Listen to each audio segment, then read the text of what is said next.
косинус түбір асты 2 бөлінген 2 қосылған арк тангенс минус 1 өрнегінің мәнін табыңыз дейді. Арк косинус түбір асты 2 бөлінген 2 қосылған арк тангенс минус 1 өрнегінің мәнін табыңыз дейді. Енді бірінші біз арк косинус табу керекпіз, иә? Арк косинус түбір асты 2 бөлінген 2.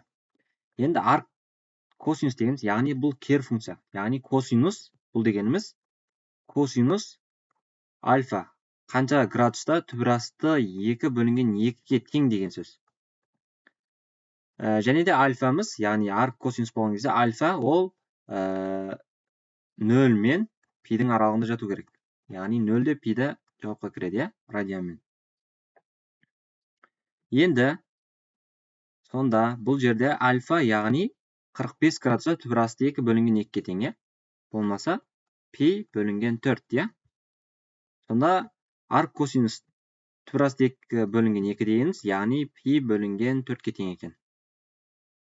Енді келесі арк тангенс минус 1 дегеніміз, ол дегеніміз тангенс, бұл тақ функция болғандықтан мына ішіндегі минусы алдына шығып кетеді. Сонда арк алдына шығарып жіберсек болады. Арк тангенс минус арк тангенс 1-ге тең болады, иә?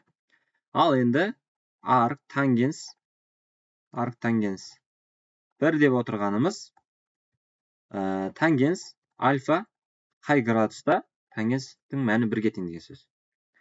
Ал тангенс, арк тангенс дегеніміз ол, яғни мына жердегі альфа, ол дегеніміз 0 мен, ол дегеніміз минус пи бөлінген 2 мен 0-дің аралығында жату керек, иә? Яғни альфаның мәні, арк тангенс альфаның мәні, мына жер альфа. Енді сонда альфа дегеніміз, яғни ол да 45 градуста 1-ге тең, тангенс 45 градуста 1-ге тең. Ол дегеніміз пи бөлінген 4. Пи бөлінген 4 деген мына жауапқа кіреді, иә, міне. Сонда арк тангенс дегеніміз, тангенс 1 дегеніміз пи бөлінген 4-ге тең екен. Пи бөлінген 4. Енді алдындағы мына минуспен, сонда минус пи бөлінген 4 болады, иә? Енді орнына қоятын болсақ, бірінші арк косинус түбір асты 2 бөлінген 2 дегеніміз пи бөлінген 4 болып шықты.